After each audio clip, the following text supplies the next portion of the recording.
Welcome everyone. Okay, we are studying subject biology, and in subject biology we are studying third chapter, that is inheritance and variation. Okay, see, in last lecture we have seen second law, third law, what is back cross and what is test cross. Okay, hope you understand well what is back cross and test cross. Okay, now let us start next topic. Okay, today I will cover main topic of this chapter is gene interaction. Okay, and there are some examples, or we can say types in gene interaction. Okay, that is what is codominance, what is gene interference, what is pleiotropy, okay, what is intra, what is inter. Okay, all these concepts we will study in this lecture. Okay, very interesting lecture and very interesting examples. Okay, please concentrate on this lecture. Okay, main topic, again I repeat, main topic of this chapter is gene interaction. Okay, shall I start? Okay, let us take again one example. Okay, that is height. Okay, means capital T is tall, small t is short. Okay, and we have seen definition of dominance and recessive.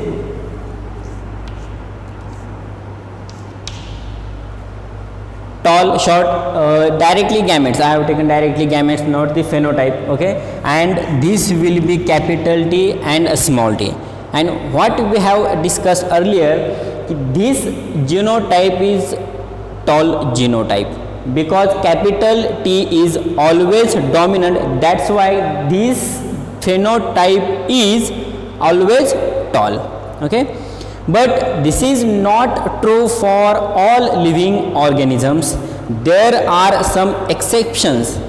काहीतरी अपवाद आहेत की त्यामध्ये ही प्रत्येक वेळेस height काय नसणार आहे, टॉल नसणार आहे. आतापर्यंत कालपर्यंत जे काही आपण लेक्चर स्टडी केलंय त्या लेक्चरनुसार आपण काय बघितलं, डॉमिनंट फॅक्टर असतो, त्या डॉमिनंट फॅक्टरच फक्त काय होतो, फेनोटाईपमध्ये ॲपियर होतो, म्हणजे नेक्स्ट जनरेशनमध्ये ॲपियर होतो. हा टी या जनरेशनमध्ये ॲपियर होणार नाही. मात्र आता या लेक्चरपासून आपल्याला काय पाहिजे, यासाठी अपवाद कोणकोणते आहेत. ओके, काहीतरी केसेस, प्रत्येक गोष्ट आपण एखादी आयडियल मांडली तरी पण त्याच्यामध्ये आपण काय घेतो, काहीतरी एक्सेप्शनल केसेस घेतो. सेम केसेस आपल्याला काय करायच्या आजच्या लेक्चरमध्ये स्टडी करायच्या. ओके, कारण एक डाऊट सगळ्यांना यायला पाहिजे, सगळ्यांना. कोणता doubt, capital T small T आपण क्रॉस केल्यानंतर capital T small T mix व्हायला पाहिजे.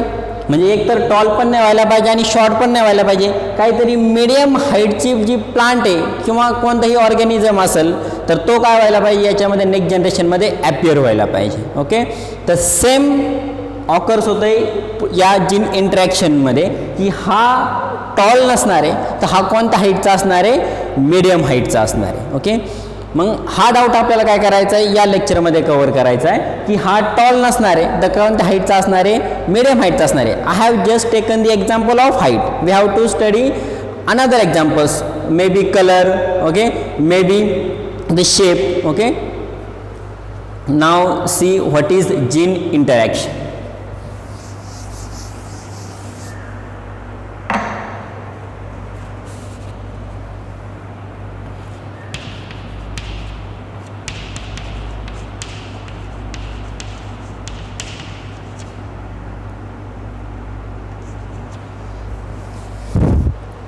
What is gene interaction means one gene, okay, one gene can affect the second genes. Means we can say that one allele can interfere with the second allele. Allele means capital T, small t. These are two separate alleles. Means capital T can affect on small t and small t can affect on capital T. This is gene interaction. Means one gene can interfere with the other gene, that is the gene interaction. Means how genes are interact while mutation, that is gene interaction. Means in gene interaction or by using gene interaction we can change the phenotype of the next generation. What I have said, we can change phenotype of the next generation. Okay, already आता मी जे discuss केलं, phenotype means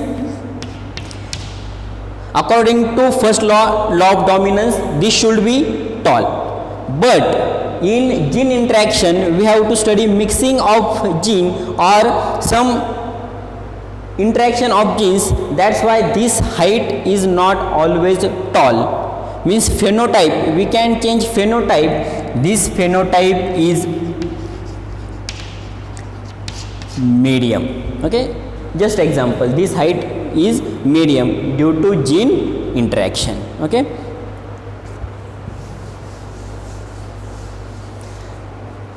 there are two types of gene interaction. There is no definition of gene interaction for the exam. Okay, there are two types of gene interaction. First one,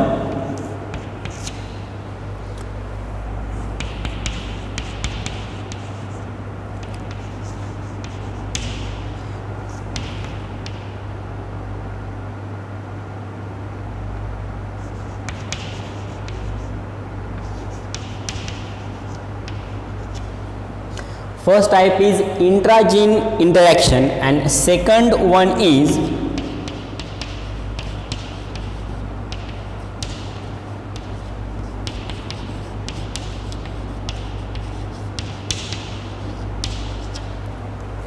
intergenic interaction.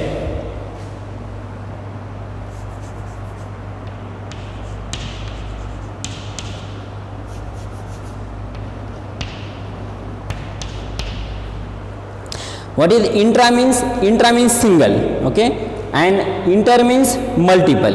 Now see the first definition of intragenic interaction means interaction of alleles of single gene. Okay, interaction between the alleles of single gene, that is the intragenic interaction. Means intragenic interaction we have to cover only one trait. Trait means only one character. Okay, for example,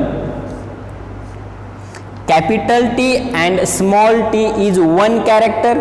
Okay, these are two alleles and interaction between these two alleles is intragenic interaction. Means interaction between two single allele means एक single character काय करायचं फक्त consider करायचं. मग ती height हे काय झालं, एक सिंगल कॅरेक्टर झाले. त्यांच्यामध्ये जी काय मिक्सिंग होईल ती काय असेल, intragenic interaction. And what is intergenic interaction? In intergenic interaction two or more alleles are interact. Here only two alleles interact. Here two or more alleles, more than two alleles is interact. Therefore this is intergenic interaction. Okay, then what are the examples of intragenic interaction? Okay, there are three examples. Three main examples of intragenic interaction is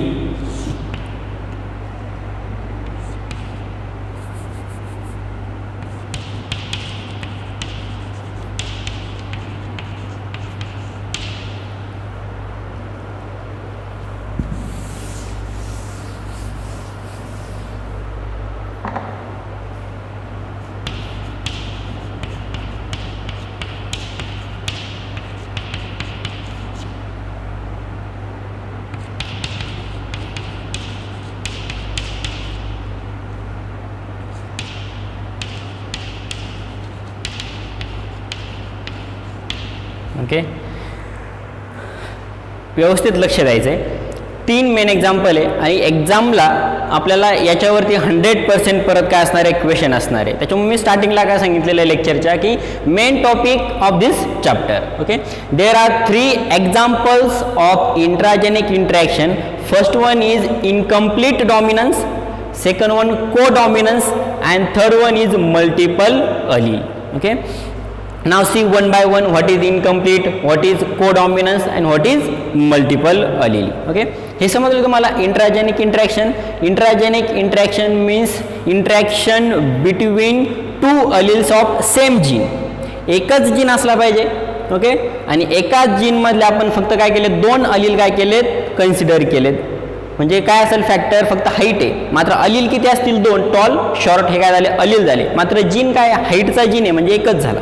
okay, तर या केसमध्ये जे आपल्याला study करायचं incomplete dominance वगैरे, त्याच्यामध्ये आपण dominant factor consider करणार नाही. Okay,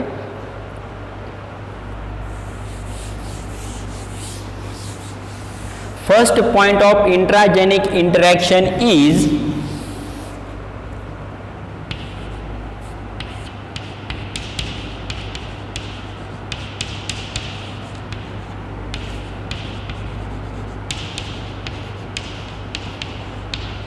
incomplete dominance. In incomplete dominance, there is no dominant factor or recessive factor. Means in F1 generation, both factors, means both allele appear simultaneously or allele get mixed in incomplete dominance. Mixing of allele, व्यवस्थित लक्षात द्या, mixing of allele occurs in incomplete dominance.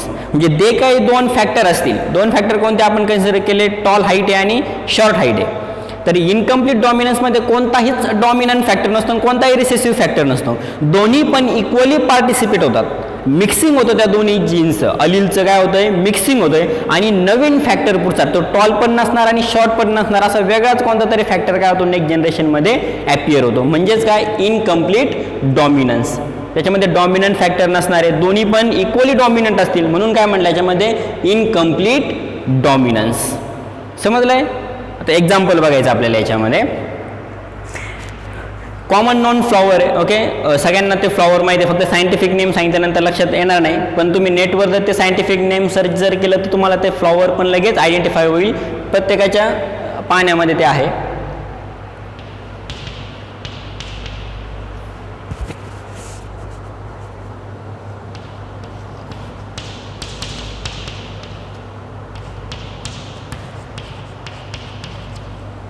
Okay, now take the example of this flower, that is Mirabilis jalapa.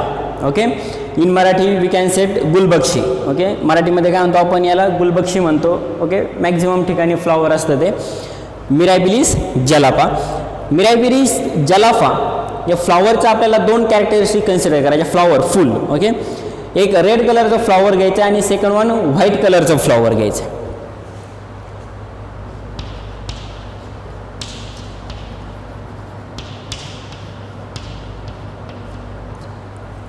red and white color. Show red by capital R letter and show white by small r letter. R means red and small r means white. I have considered two flowers, red color and white color. Okay, now for F1 generation, what will happen, this R and this R get mixed, means R and small r, and this is F1 generation. Okay, now what should be the color of this flower according to last two lectures? This color should be red color because red color is dominant color, but according to incomplete dominance this is not red color. And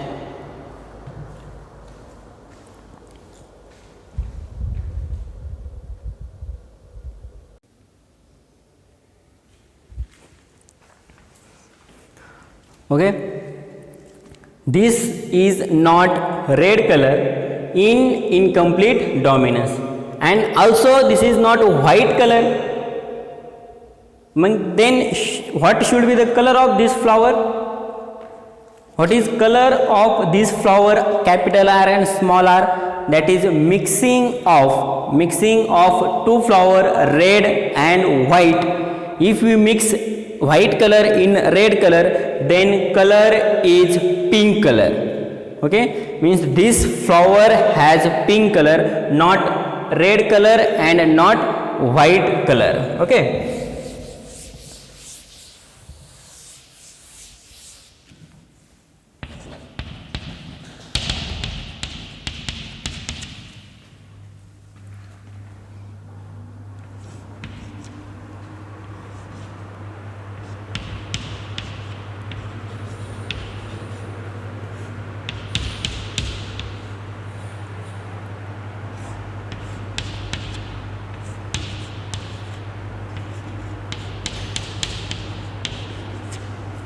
okay, what is color of flower? Color of flower is pink colour according to incomplete dominance, म्हणजे red पण नसणार आणि white पण नसणार आहे. Okay, समजा incomplete dominance म्हणजे कोणताही डॉमिनंट फॅक्टर नाही, रिसेसिव्ह फॅक्टर नाही, म्हणजे दोन्ही याची काय झाली, जीनची मिक्सिंग झाली, अलीलची काय झाली, मिक्सिंग झाली. तीच डेफिनेशन आपण कशाची बघितलेली आहे, इनकम्प्लीट डॉमिनन्सची बघितलेली. ओके, इंट्राची. आता हे झाली F1 जनरेशन आर. सेकंड जनरेशनसाठी घ्या.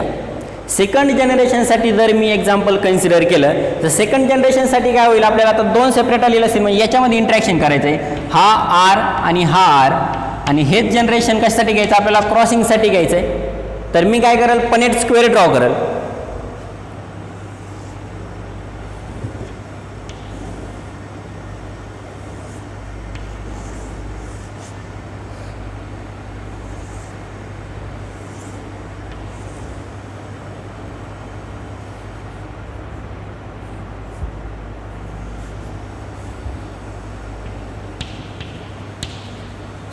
Okay, the gametes. आता पनेट स्क्वेअरमध्ये capital R, small R, capital R, small R.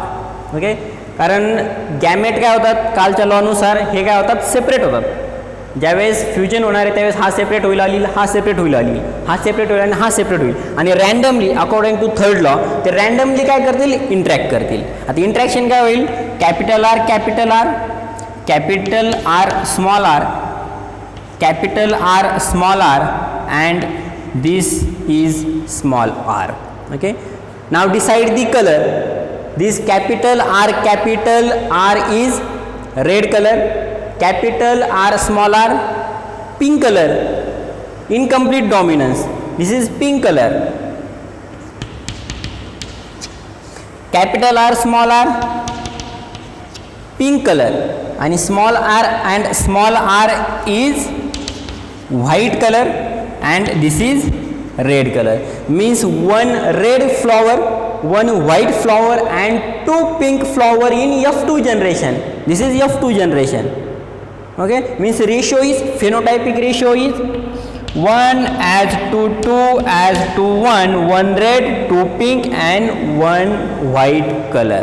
Okay, समजलं. इनकम्प्लीट डॉमिनन्समध्ये अलीलचं मिक्सिंग होतं, म्हणजे कॅरेक्टरिस्टिक्सचं मिक्सिंग होतं, आणि त्याच्यामुळं कलर कोणता येईल, याच्यामध्ये पिंक येईल. डॉमिनंट फॅक्टर, रिसेसिव्ह फॅक्टर नसणार आहे, दोन्ही पण काय असतील, डॉमिनंट असतील. ओके, डॉमिनंट नसतातच, फक्त इनकम्प्लीट डॉमिनन्स, दोन्हींचे कॅरेक्टरिस्टिक्स दिसतील, म्हणजे पिंक कलर होईल फ्लॉवरचा. आणि नेक्स्ट जनरेशन पिंक कलरचं जर जनरेशन घेतलं आणि त्याच्यामध्ये जर क्रॉसिंग केलं तर त्याच्यामध्ये एक रेड कलर, एक व्हाईट आणि दोन पिंक कलरचे फ्लॉवर ॲपियर होतील. ओके, समजलं इनकम्प्लीट डॉमिनन्स. सेकंड एक्झाम्पल बघायचं आपल्याला. Second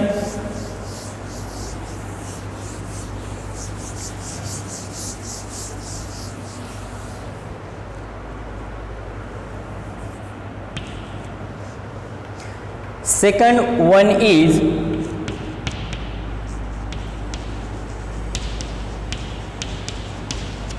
codominance. Okay, very interesting example, codominance. What is definition of codominance? See the definition of codominance. In codominance both allele appear simultaneously, means appear at a time, there is no mixing. In incomplete dominance there is a mixing of allele. Here is in codominance there is no mixing, but both allele appear in one gene. Okay, see the example. Consider I have taken example of cattle. Cattle means guy. Okay, okay, book पण refer करा, कारण बुकमध्ये colour diagram दिलेले आहे, एकदम interesting आहे. मी ज्या आधीच एक्झाम्पल सांगितलं आपल्याला गुलबक्षीचं, तर त्याचं पण एक्झाम्पल दिलेलं आहे. आणि सेकंड वन कॅटलचं जे एक्झाम्पल आहे कोडॉमिनन्समध्ये, ते कलर डायग्रॅम दिलेली आहे त्याच्यामध्ये डायरेक्टली, तर ती कलर डायग्रॅम पण स्टडी करा, लगेच अंडरस्टँड होतं आहे. तसं मी ते सांगतोच तुम्हाला कॅटलचं एक्झाम्पल. तर मी एक कॅटल आणि एक बुल कन्सिडर केला, तर कॅटलचा जो कलर आहे म्हणजे फिमेल आहे, फिमेल जी कॅटल आहे त्याचा जो कलर असेल पूर्णच्या पूर्ण मी रेड कलर कन्सिडर केला, किंवा मी इथं काय करतो ब्लॅक अँड व्हाईट कन्सिडर करतो, कारण मॅक्झिमम कॅटल जर बघितलं आपण घरी तर कोणत्याच ब्लॅक व्हाईट कलरचे असतात, तर मी पूर्ण काय करतो जी कॅटल असेल ती व्हाईट कलरची कन्सिडर करतो.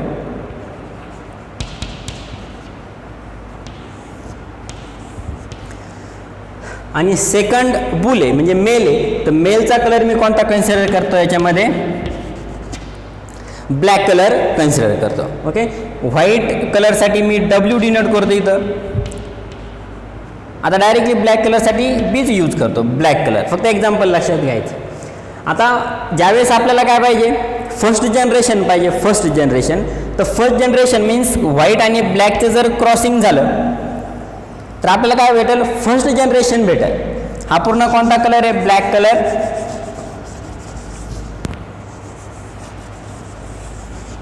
ओके, व्हाईट ब्लॅक क्रॉसिंग केल्यानंतर हा थर्ड जो कलर आहे तो कोणता यायला पाहिजे, थर्ड कलर. तर तुम्ही म्हणता पाहिलं 2 लेक्चरनुसार की याच्यामध्ये जो डॉमिनंट फॅक्टर आहे त्याचा कलर दिसायला पाहिजे पूर्ण, किंवा लास्ट जो टॉपिक बघितला आपण इनकम्प्लीट डॉमिनन्स, त्याच्यानुसार या दोन्हीचं मिक्सिंग व्हायला पाहिजे. ब्लॅक व्हाईटचं मिक्सिंग झाल्यानंतर ग्रे कलर दिसेल, मात्र ते हॅपन होत नाही, म्हणजे ग्रे कलर दिसणार नाही. को डॉमिनन्समध्ये दोन्ही कलर ॲट ए टाईम दिसतील. म्हणजेच काय होईल,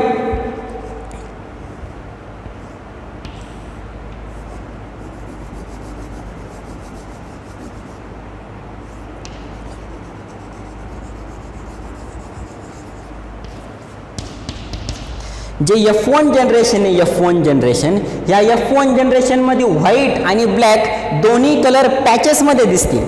आता हे एक्झाम्पल तुम्ही बघितलेलं आहे. तुम्ही आता सगळे बॅकग्राऊंड व्हिलेज बॅकग्राऊंडच आहे, तर जे ब्लॅक व्हाईट कलरच्या गाई तुम्ही बघितलेल्या आहेत, तर त्यांच्यामध्ये ब्लॅक कलर असताना मध्ये मध्ये व्हाईट कलरचे पॅचेस असतात, किंवा पूर्ण व्हाईट असलं तर ब्लॅक कलरचे काय असतात, पॅचेस असतात मध्ये मध्ये.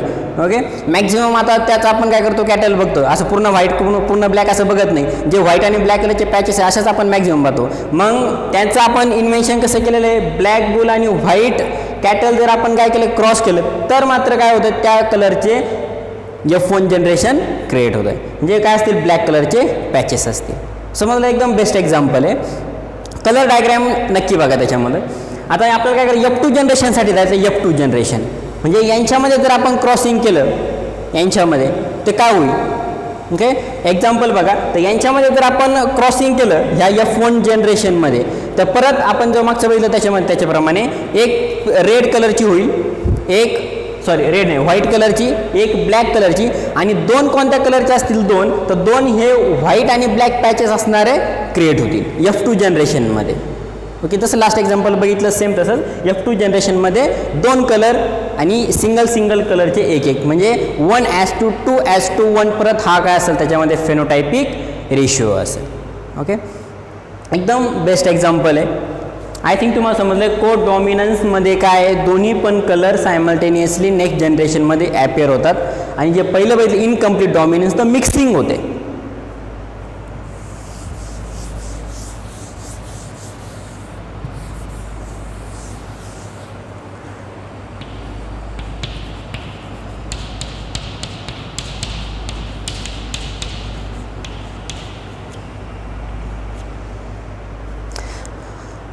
थर्ड पॉईंट आहे multiple Aleel.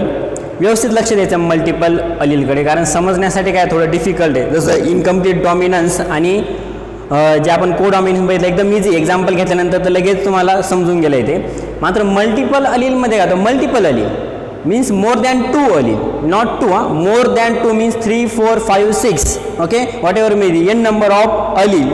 When one gene has more than 2 allele on same chromosome or different chromosome, then it is called as multiple allele.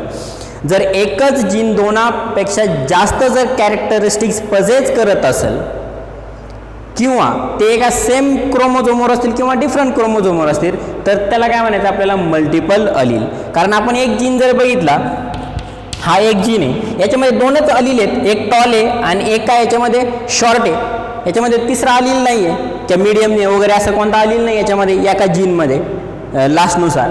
मात्र मल्टिपल अलीलमध्ये काय होतं, मल्टिपल अलीलमध्ये ते एका जीनमध्ये किती कॅरेक्टरिस्टिक्स असतात, मोर than 2 characteristics.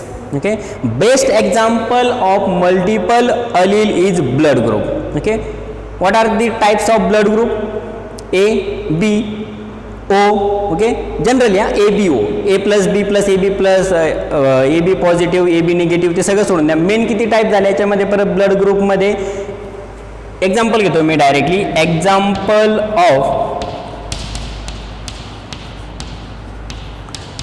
Blood group.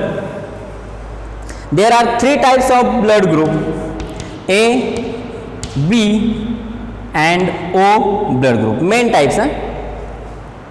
And gene is a single gene. In human, I gene shows the blood group. Okay, book मध्ये दिलेलं नाही, फक्त व्यवस्थित लक्षात घ्या. I gene काय शो करतो? ब्लड ग्रुप शो करतो. आणि ब्लड ग्रुपचे किती टाईप आहेत? 3 आहेत. 3 टाईप झाल्या त्याच्यामध्ये. And O means single gene shows more than 2 alleles, A allele, B allele and O allele, that is multiple allele. Okay, समजलं? किंवा तुम्ही दुसरं जर एक्झाम्पल घेतलं याच्यामध्ये, तर बुकमध्ये एक्झाम्पल दिलेलं आहे फ्लाईज आहे. ओके, कोणती? डॉर्सोफिलिया. ब्लड ग्रुपचं एक्झाम्पल समजलं? ABO असे काय असतील? ब्लड ग्रुप असतील. काय झालं? मल्टिपल जीनचं एक्झाम्पल, मल्टिपल अलीलचं एक्झाम्पल झालं. Means gene has more than 2 alleles. आणि सेकंड एक्झाम्पल याच्यामध्ये डॉर्सोफिलिया.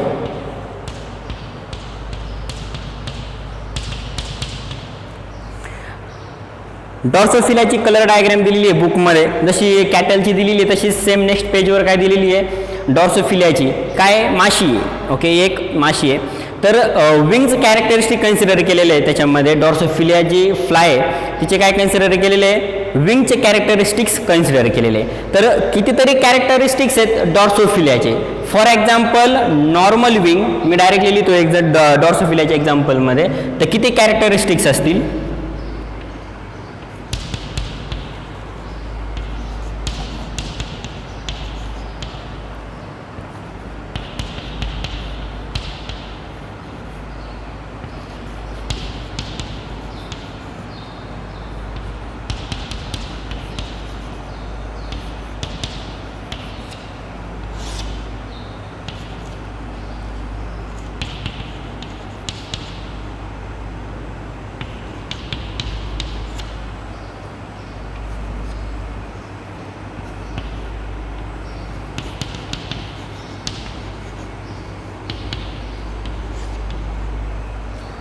ओके, सिंगल जीन आहे.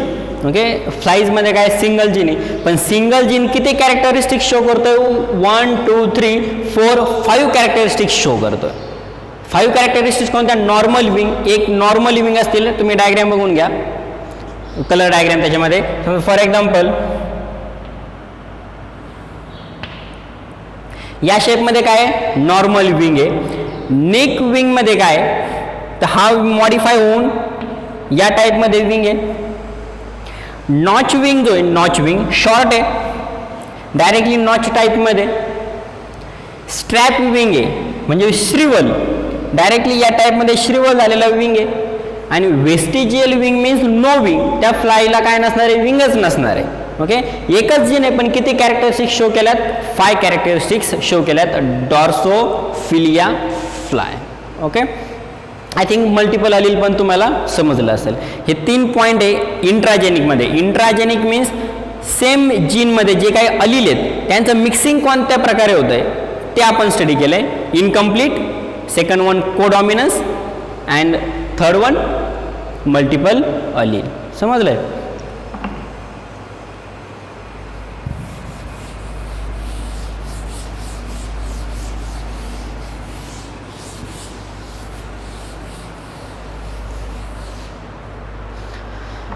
Next point, last point of this lecture is, आपण 2 टाईप बघितले, इंट्रा. सेकंड कोणता होता? Second type intergenic.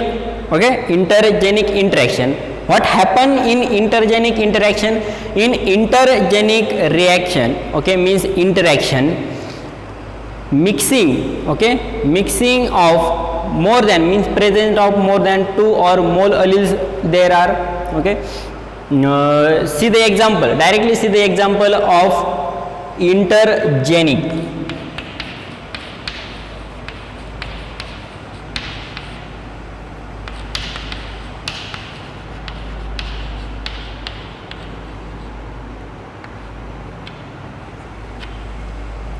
Okay, In intra we have considered only single character. Okay, single character means height, maybe blood group, okay, maybe color.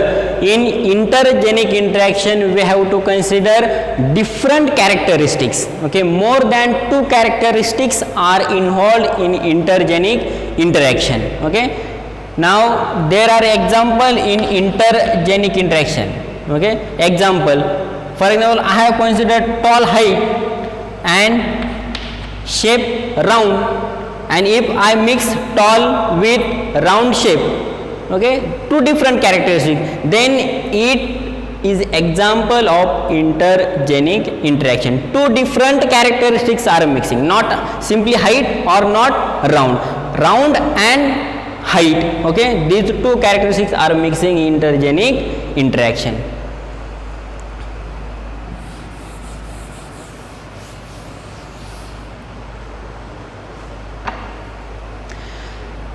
Example of intergenic reaction is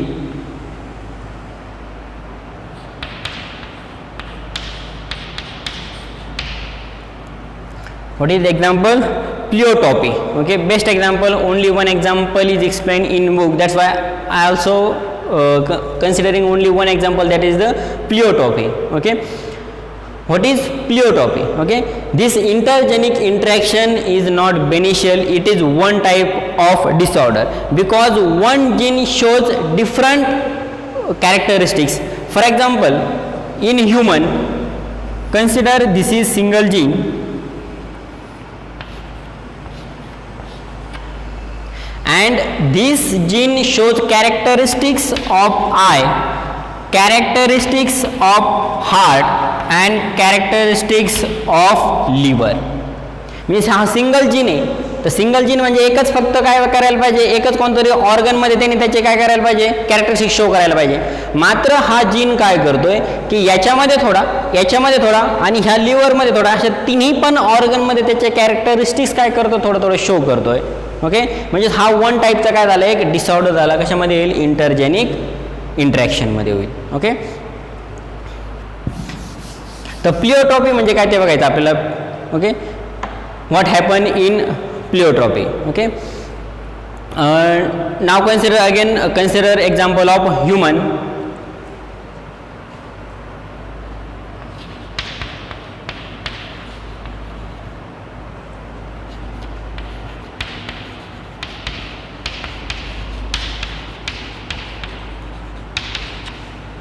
जर एकच gene different ऑर्गनचे जर characteristic जर show करत असेल तर one टाईपचा disease ह्युमनमध्ये काय होतो, आयडेंटिफाय होतो. तो वन टाईपचा डिसीज म्हणजे कोणता असेल, सिकल सेल ॲनिमिया. हा सिकल सेल ॲनिमिया डिसऑर्डर ह्या प्लिओटाईपमध्ये आढळून येतो, म्हणजे जर एकच जीन डिफरंट ऑर्गनचे कॅरेक्टरिस्टिक शो करत असेल तर. ओके, सिकल सेल ॲनिमियामध्ये होतं, नॉर्मली आपलं जे सेल आहेत बॉडीच्या सेल, बॉडी सेलचा शेप कसा असतो, ओव्हल शेपमध्ये, पूर्ण कम्प्लिटली राऊंड नाही पण ओव्हल शेपमध्ये असतो. ज्या व्यक्तीला सिकल सेल ॲनिमिया हा डिसऑर्डर होतो त्या केसमध्ये जो सेलचा शेप असेल तो हाफ मून शेप होतो. अर्धाचंद्र जो आहे तो हाफ मून शेपमध्ये काय होतं, सेल त्याच्या दिसतात. ओके, हा झाला सिकल सेल ॲनिमिया. मग सिकल सेल ॲनिमिया आणि सिकल सेल ॲनिमिया असे आपण जर दोन पॅरेंट जर क्रॉस केले तर डायरेक्ट मी क्रॉस करून दाखवतो फास्टमध्ये. सिंगल सेल ॲनिमिया याच्यामध्ये ह्या डिसऑर्डरला रिस्पॉन्सिबल जीन कोणता आहे, HB. Okay, HBA and HBS. HBA shows normal condition, okay, and HBS shows sickle cell anemia. Means HBS काय शो करेल, हा डिसऑर्डर या जीनमध्ये काय प्रेझेंट आहे, आणि HBA काय शो करेल, हा काय नॉर्मल कंडिशनला आहे. तर आपल्याला काय करायचं आहे, HBA आणि HBS हा एक जीन आहे, कंप्लीट जीन आहे, सेपरेट जीन नाही आहे. अलील किती आहेत, 2 आहेत. अलील कोणते 2 आहेत, HBA आणि HBS असे 2 अलील आहेत. मात्र जीन काय एकच आहे, हा एका व्यक्तीमध्ये प्रेझेंट आहे. एका व्यक्तीमध्ये प्रेझेंट आहे म्हणजे त्याला कोणता डिसऑर्डर आहे, सिकल सेल ॲनिमिया. आता हे F1, आता याच्यात मी जर क्रॉसिंग केलं, आता मी हाच पॅरेंट काय करतो, कन्सिडर करतो, रफ करतो सगळं.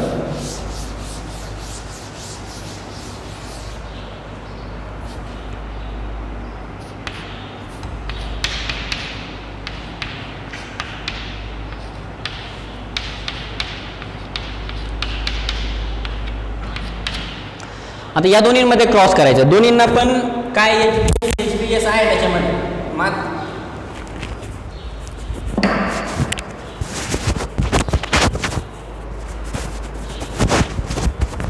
F1 जनरेशनसाठी काय करायचं आपल्याला क्रॉसिंग करायचं आहे. तर हे क्रॉसिंग बघा,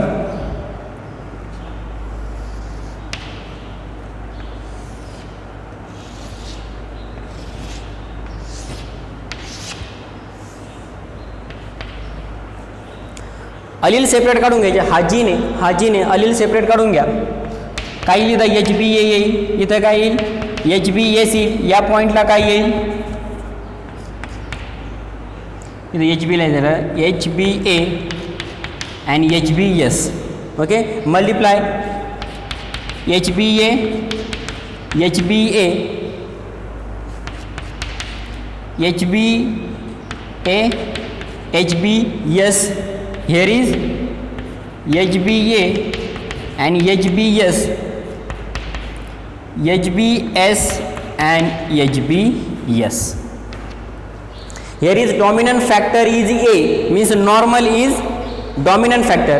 हे A काय असेल, नॉर्मल पर्सन असेल, म्हणजे जे सेलचा शेप असेल तो काय असणार आहे याच्यामध्ये ओव्हल शेपमध्ये असणार नॉर्मल. HAB आणि HBS याच्यामध्ये हा डॉमिनंट असल्यामुळे सेलचा शेप काय असणार आहे, ओव्हलच असणार आहे. मात्र हा काय असणार आहे, कॅरियर पर्सन असणार आहे. कॅरियर पर्सन की ह्या सेल हा डिझॉर्डर तो काय करतो, कॅरी करतो. ह्या व्यक्तीमध्ये जरी तो ॲपियर होत नसेल, मात्र नेक्स्ट जनरेशनमध्ये मे बी काय होऊ शकतो, तो ॲपियर होऊ शकतो, कॅरियरचं म्हणून काम करतो. सेम इथं आहे A आणि S आहे.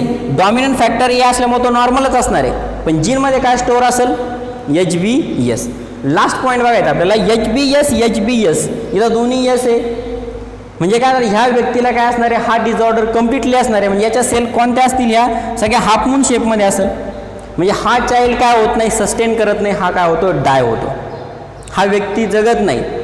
चाइल्डच जे होणार आहे ते डायरेक्टली काय होतं, मरून जातं आहे या केसमध्ये. म्हणजे जो रेशो आहे इथं आपल्याला काय यायला पाहिजे, हा झाला 1, इथं 1 2, हा 1 यायला पाहिजे, पण हा काय होतो, डेड होतो, डेड. म्हणजे सिकल सेल ॲनिमियामध्ये रेशिओ फक्त काय होतो 1:2 येतोय. इथं 1:1 लिहिता येत नाही, कारण हा काय होतो, डायरेक्टली डेड होतो, कारण नॉर्मल सेल नसतात. म्हणजे रेशिओ झाला फक्त 1:2. आणि हे कशामध्ये होतं, आपलं प्लिओ टाईपमध्ये होतं आहे. ओके, समजलं तुम्हाला. कोणकोणते टॉपिक कन्सिडर केलेले आपण आज, तेवढं फक्त रिवाईज करा एकदम व्यवस्थित. जीन इंट्रॅक्शन आपण स्टडी केलं आहे. जीन इंट्रॅक्शनमध्ये आपण फर्स्ट बघितलं आहे इंट्राजेनिक इंट्रॅक्शन, आणि इंट्राजेनिक इंट्रॅक्शनमध्ये आपण 3 एक्झाम्पल स्टडी केलेले आहेत. First example incomplete dominance, second codominance, आणि थर्ड काय बघितलं मल्टिपल अलील. आणि इंटरजेनिक जे इंट्रॅक्शन होतं सेकंड टाईप, तर इंटरजेनिक इंट्रॅक्शनमध्ये आपण फक्त एकच एक्झाम्पल स्टडी केलेलं आहे याच्यामध्ये प्लिओ टाईप्स. ओके, आय होप तुम्हाला समजलं असेल. एक्झाम्पल परत बुकमध्ये फक्त कलर डायग्राम काय करा, रेफर करा. ओके, काही डाऊट वगैरे असेल तर नंबरवरती काय करा, तुम्ही कॉल वगैरे करा. Okay, thank you.